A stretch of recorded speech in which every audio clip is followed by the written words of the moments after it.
One of the reasons for success of humans as a species is considered to be our ability to learn from the inventions of others and then build upon it.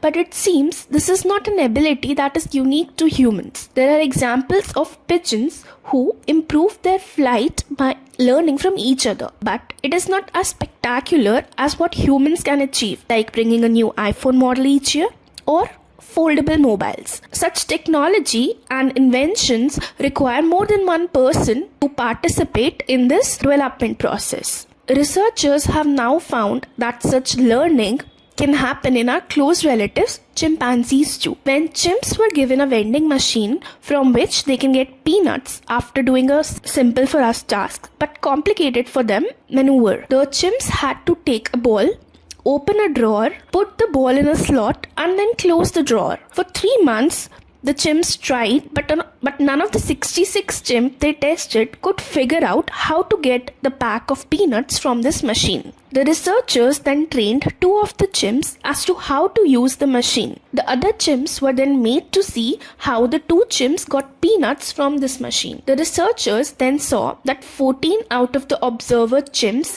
learned how to do this task.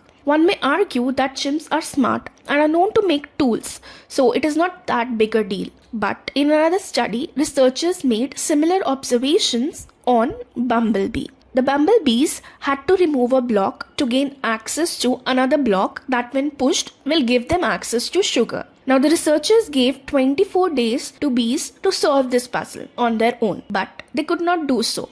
So they trained 9 bees and then made 15 other bees see these 9 bees solving and reaching the sugar reward. What they found was 5 out of the 15 observer bees also learned from this demonstration. So it seems that learning from others may not be humans' superpower.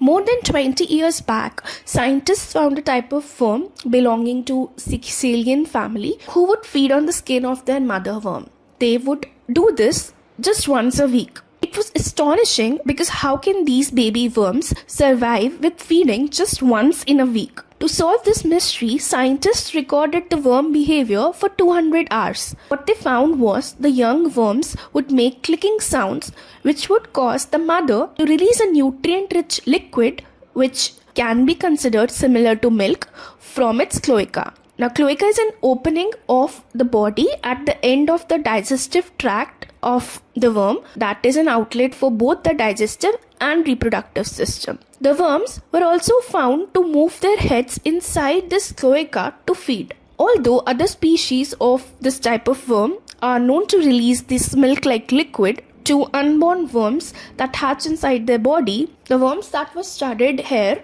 hatch from eggs that are laid outside. So this is the first time that worms that are hatching outside the body are taking nutrition in the form of milk from their mothers. Just like bats use sound for locating objects in their surroundings, electric fish use electrical signals to do the same. But unlike bats, these electric fish move in groups. One may wonder how the electrical signals of a fish would not interfere with that of the other fish, and scientists too have been focusing on their studies to understand the same. So, fish keep adjusting the frequency of these electrical signal pulses to ensure that they don't jam the signals of another fish in their shoal. In a recent finding, scientists have discovered that in one species of electric fish, elephantnose fish, the signal of another fish in their group is used to their advantage. Sensing devices like sonars, radars, and some CT scanners use multiple sensors to increase their field of sensing. Elephantnose fish also do the same